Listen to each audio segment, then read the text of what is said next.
rumus yang sangat gampang. Cara membuat di bawah saya sekarang yang saya pegang langsung itu ada 5.000-an orang. Tapi kalau secara investasi semuanya ada 10.000 lebih orang karyawan saya.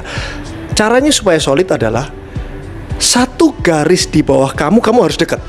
Maksudnya gimana tuh? Hubungan kamu dengan struktur organisasi di bawah kamu kamu harus dekat. Hubungannya, bondingnya harus dekat. Sehingga dia akan dekat dengan bawahnya.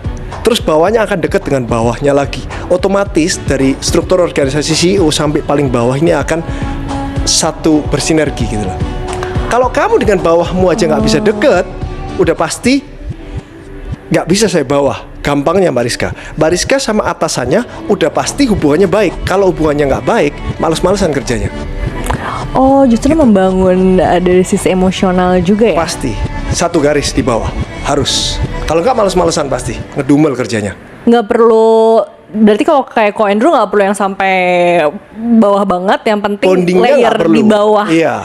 Ko Andrew itu paling penting 90%. 10%-nya oke, ke semua orang boleh.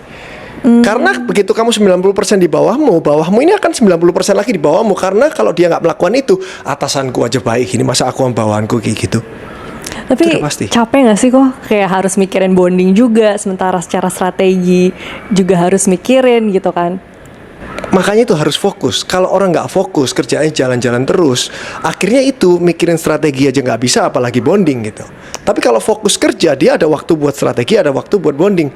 Bonding ini adalah satu kesatuan dari kerjaan gitu. Harus. Iya. Jadi penting ya untuk bangun bonding terhadap karyawan-karyawan juga. Kecuali kamu pengawas, kamu komisaris, nggak perlu kamu bonding. Kamu cuma ngawasin, lihat laporan keuangan yang salah ini ditegur gini, harusnya gini, udah cukup. Beda. Tapi Ko Andrew ingin menanamkan budaya itu terhadap layer-layer yang lain juga kan? Otomatis itu.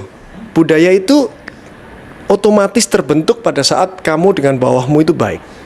Coba pengusaha-pengusaha di sini, pernah nggak kamu ajak makan siang bawahanmu? Kalau kamu pernah dan sering, udah pasti saya bawah itu akan melakukan itu terus. Memberikan gitu. contoh ya pada akhirnya juga. Ya.